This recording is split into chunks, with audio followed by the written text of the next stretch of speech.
We are very focused on the provision of humanitarian aid by all methods, by all parties, Canada included. Border crossings from Canada into the United States have collapsed.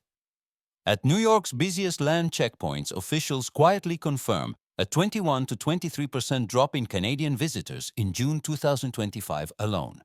That isn't just a statistic, it's a gaping hole in the revenue of border town hotels, restaurants, and retail stores. The cash flow they once relied on is vanishing overnight. And here's the part no one in Washington wants to acknowledge: the silent boycott isn't stopping at travel. Canadian supermarkets have begun quietly erasing U.S. products from their shelves, especially in food and beverage aisles. Entire categories of American agricultural goods are being cut without warning. For U.S. farmers and processors, the cancellations are piling up so fast that some now face the possibility of shuttering operations altogether. Behind closed doors, analysts are warning this could snowball into something far worse. As long as the US-Canada trade war remains unresolved, executives are halting major investments, freezing expansion plans, and quietly preparing for layoffs. For the American economy, the question isn't if the pain spreads, it's how deep the damage will run before anyone in power admits what's happening. If you've made it this far, consider subscribing. It's how we keep uncovering what others won't say. To understand why this consumer backlash has exploded, we need to look at the political trigger that set everything in motion. In March 2025, the United States delivered a blow few in Ottawa saw coming, sweeping tariffs of 25% on Canadian imports, targeting industries as varied as steel, aluminum, packaged foods, and consumer goods. And just weeks later, Washington doubled down, escalating those tariffs to 35% on a broader range of products, a move described by trade experts as one of the most aggressive policy shifts in decades. For Canada, this wasn't just a trade dispute, it was a direct challenge to national sovereignty. Officials in Ottawa publicly condemned the measures as unjust and damaging, warning they would not allow their economy to be treated as collateral damage in America's domestic political battles. Behind the scenes, provincial leaders and business groups were told to brace for disruption, while the federal government urged Canadians to rally behind homegrown companies as a form of quiet resistance. This call to action resonated immediately. Consumers, already frustrated by the rising cost of imported goods, began turning away from U.S. products in unprecedented numbers. What started as a government appeal to buy Canadian has since evolved into a full-fledged cultural shift, one that Washington now finds nearly impossible to reverse. The damage isn't theoretical anymore. The numbers tell a story U.S. officials are quietly desperate to downplay. Newly released internal trade data from the second quarter of 2025 reveals a sharp 8 to 10% drop in American exports to Canada compared to the same period last year. And the pain is concentrated in industries that once treated Canada as their safest market: processed foods, beverages, and consumer goods. For many U.S. manufacturers, these were predictable high-volume shipments that underpinned entire production schedules. Now those schedules are in chaos, but the headline figure only scratches the surface. Buried deeper in the reports is an even more alarming reality. Canada's share of total U.S. exports has fallen by 10 percentage points in less than a year. Once accounting for roughly 78% of all Canadian-bound U.S. exports, that share has now collapsed to around 68%. This is not a marginal fluctuation. It's a seismic shift in trade flows that few in Washington seem prepared to confront.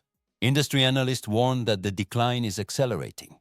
Exporters report that contracts once considered evergreen are now being quietly wound down or renegotiated at drastically reduced volumes. Canadian distributors, nervous about volatility in U.S. policy, are turning to domestic suppliers or diversifying to other countries rather than risk being caught in the middle of another tariff shot. For companies whose balance sheets depend on cross-border predictability, this erosion is destabilizing entire business models. And there's a darker undercurrent emerging: the perception that the United States is no longer a reliable partner. For decades, Canada was seen as a cornerstone market for U.S. exporters, a place where demand was stable and political risk negligible. That assumption has been shattered. Executives are now grappling with the reality that once a trading relationship begins to unravel at this scale, rebuilding it can take years, even decades. This isn't just about lost revenue. It's a fundamental breakdown in what was once America's most dependable export market.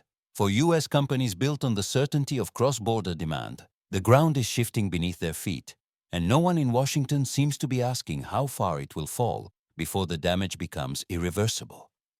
The boycott is no longer a whisper. It's rewriting Canada's consumer landscape in ways American executives never saw coming. Walk into a Canadian supermarket or liquor store today, and you'll notice entire aisles transformed. Iconic US brands are vanishing, replaced by local alternatives, and the speed of the shift is staggering.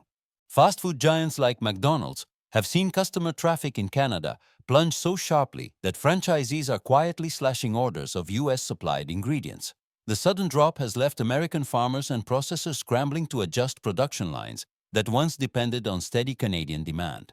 The story is the same in grocery aisles, where Coca-Cola is being swept aside by homegrown beverage labels, and Heinz ketchup, still haunted by its decision years ago to abandon its Ontario plant, is bleeding market share to Canadian rival French's. Liquor boards in Ontario and Quebec have added to the pain by cutting imports of Jack Daniel's whiskey, entirely a single decision that gutted a decades-old export channel for Brown-Forman and left US distributors holding unsold inventory. In the automotive sector, Tesla has been hit particularly hard with waves of Canadian customers canceling orders or selling off their vehicles, moving their loyalty to Hyundai or Polestar instead. Each lost sale ripples through American assembly lines and parts suppliers, deepening the sense of crisis. The same trend is playing out in packaged foods and streaming services. Oreo cookies, once a fixture in Canadian households, are quietly losing shelf space, forcing US plants to scale back production. Netflix, accused of neglecting Canadian storytelling while cracking down on password sharing, is hemorrhaging subscribers. Even powerhouse brands like Nike are suffering a collapse in credibility among young Canadians who now see the company as a symbol of exploitation rather than aspiration. Perhaps most devastating of all is the slow-motion retreat from US dairy products. Canadian shoppers are deliberately choosing domestic milk, cheese, and yogurt over American imports, a shift that's already putting immense strain on US dairy farms and processors. And then there's Amazon, which shut down its Quebec fulfillment center amid labor tensions, only to see Canadian customers cancel Prime memberships in protest. Each closed account, each cancelled shipment is another revenue stream severed. What's unfolding isn't a symbolic gesture, it's a coordinated cultural and economic rejection of American brands. One by one, Canadian consumers are dismantling the US corporate presence in their market, leaving entire supply chains on the brink. And for companies that once considered Canada their safest territory, the question now is whether any of them can survive the tide. What began as a quiet backlash has now solidified into a permanent lifestyle change for Canadian consumers. The latest survey data from the Angus Reid Institute shows just how profound this shift has become. 78% of Canadians now pledge to buy exclusively made-in-Canada products whenever possible, while 59% openly admit they are actively boycotting American goods. Even more striking, 85% say they have already replaced or intend to replace as many US-made items as they can in their daily lives. This is no longer about political anger or symbolism. It's about embedding new habits into everyday decisions. And those decisions extend far beyond grocery carts. Nearly 48% of respondents report they have cancelled or delayed planned trips to the United States, a move that strikes directly at the core of a cross-border tourism economy worth billions of dollars. For hotels, restaurants, and airlines that once relied heavily on Canadian travelers, the sudden withdrawal of that spending isn't a short-term dip, it's an existential threat. Entire border town economies are beginning to feel the weight of choices made quietly in Canadian households. Fueling this dramatic transformation is a wave of technology designed to empower consumer selectivity. Mobile apps like Bybeaver Scanata and MapleScan are now standard tools on Canadian smartphones, allowing shoppers to scan barcodes and instantly confirm where a product was made. One of the most widely adopted Bybeaver has already surpassed 150,000 downloads in just the first few months of 2025. What might have once been a minor inconvenience tracing supply chains is now a matter of seconds. Every purchase has become an act of deliberate economic self-determination. But as the boycott has intensified, it has also exposed the darker side of corporate desperation. The phenomenon known as maple washing, where companies mislabel products as Canadian-made in order to bypass consumer scrutiny, is rapidly escalating. The Canadian Food Inspection Agency reports 58 separate complaints of false country of origin labeling in February and March 2025 alone, a staggering rise from just 6 such cases in the final quarter of 2024. Regulators now face the dual challenge of protecting consumers while maintaining the integrity of domestic brands that are actually producing in Canada. What's most telling is how deeply ingrained this behavior has become. These are no longer temporary protest choices spurred by headlines. They are structural changes in consumer psychology. Canadians are building a culture where avoiding US products is not just a patriotic statement but a reflex. For American companies, this represents a far greater danger than tariffs or policy disputes. Habits like these once formed can last for a generation, and undoing them may prove far harder than any trade negotiation Washington could hope to strike. What began at the checkout counter has now reached the upper echelons of government, and the shift is nothing short of transformative. Provincial leaders across Ontario, British Columbia, and Quebec are no longer simply encouraging citizens to buy local. They are rewriting procurement rules to make it mandatory. Public purchasing systems, including the powerful LCBO and SAQ liquor distribution networks, have issued formal directives to strip US products from their supply chains altogether. Entire categories of American wine, whiskey, and consumer goods are being removed from publicly funded distribution channels, with a level of precision usually reserved for national security matters. But the most dramatic move has come from Ottawa. In March 2025, the federal government enacted the One Canadian Economy Act, a sweeping piece of legislation that dismantles the remaining barriers between provinces while funneling government contracts directly to Canadian businesses. The intent is clear. Canada is building a self-sufficient domestic economy that can withstand external shocks and avoid becoming a hostage to foreign tariffs. By prioritizing local suppliers in every tier of public spending, the law effectively reshapes the Canadian economic landscape in a way that will endure well beyond the current trade dispute. For US companies, the implications are dire. Losing retail shelf space is damaging. But being excluded from government procurement, the single largest buyer in the Canadian marketplace, is an existential threat.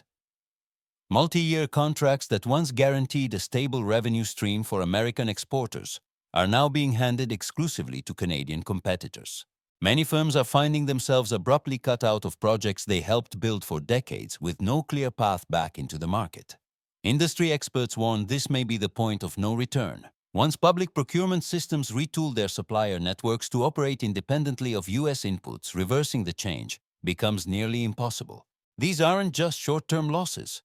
They represent structural changes in how Canada's economy is wired. And for American exporters, who once treated Canada as their most secure and accessible foreign market, the realization is sinking in that the door may now be closing for good. The consumer revolt against American products is no longer confined to Canada. And that's what makes it so dangerous. New polling from Ipsos in June 2025 reveals that 41% of Europeans now say they would avoid US-made goods if they believe American trade policies are unfair. This isn't a minor sentiment buried in a dataset.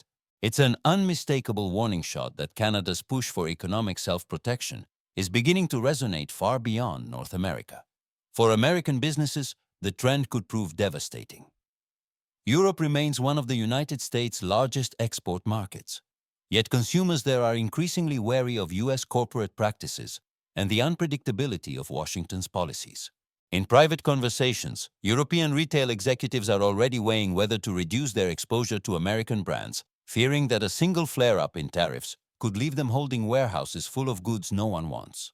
The threat is no longer hypothetical. It's becoming part of corporate risk assessments across the continent. The tourism industry provides a real-world snapshot of just how quickly consumer sentiment can translate into economic pain. Bookings for trips to the United States have fallen off a cliff. Canadian travel is down an astonishing 70% in the first month of the trade war, wiping out the cross-border tourism flows that once supported entire local economies. At the same time, reservations from European travelers have dropped by 17%, a downturn that industry insiders warn could deepen as anti-American sentiment hardens. These vanished bookings represent billions in lost revenue and the erosion of thousands of jobs in hotels, airlines, car rental companies, and service industries that were already struggling to regain their footing post-pandemic. What makes this particularly alarming is the sense of momentum building behind the shift. European consumer groups are openly discussing coordinated campaigns to hold US companies accountable for what they call economic coercion abroad. Procurement officers in major European cities are quietly re-evaluating their supplier lists, with several telling industry press they are actively seeking non-US alternatives to reduce risk. These conversations, once limited to trade experts, are now seeping into the mainstream political debate. And yet Washington appears paralyzed. While policymakers squabble over tariff schedules and domestic talking points, the world is rewriting the rules of economic engagement. Every week that passes without a course correction deepens the impression that the United States has become an unreliable partner. If Europe follows Canada's lead with its own wave of consumer boycotts or public procurement bans, the damage to American exporters and the US labor market could be catastrophic. The question isn't whether the spread further, it's how far and how fast before the tipping point is reached. And once that point comes, it won't be just a matter of lost sales. It will be a systemic loss of trust in American economic leadership, the kind that could take generations to rebuild. What's unfolding now is no longer about price tags or product quality. This is a crisis of trust, a rupture in the relationship between American brands and the international consumers who once supported them. In Canada, that trust has already been broken. People aren't just rejecting US goods, they're rejecting the idea that American companies operate with fairness or respect for their partners. And that raises the most troubling question of all: will other markets follow? If consumers in the United Kingdom, France, or elsewhere in Europe adopt the same mindset, American brands could face a cascading loss of credibility worldwide. Once trust is gone, no amount of discounts or advertising can bring it back. This is the danger Washington and US corporations are struggling to grasp. They're fighting a trade dispute as if it's about tariffs and percentages. But consumers are fighting for something far deeper: values, independence, and a sense of sovereignty over their own economies. And when that becomes the battleground, America's traditional playbook stops working. The silent boycott may not dominate headlines, but its impact is undeniable. One by one, American brands are being erased from Canadian homes, workplaces, and public institutions. And the lesson reverberates far beyond North America. When trust is lost, markets move on. For US companies, the clock is ticking. Winning back consumers' confidence will take more than price cuts or marketing campaigns. It will require a fundamental shift in how American businesses treat their partners and their customers. Because once this wave of economic nationalism spreads beyond Canada, and the signs in Europe suggest it already is, there may be no way back. So here's the question we all need to ask. Is this the beginning of a permanent realignment in global trade, one that leaves the US standing on the outside looking in? Or can American brands course correct before the damage becomes irreversible? Thanks for watching, and if this resonated with you, don't forget to like and subscribe. Every click fuels the truth,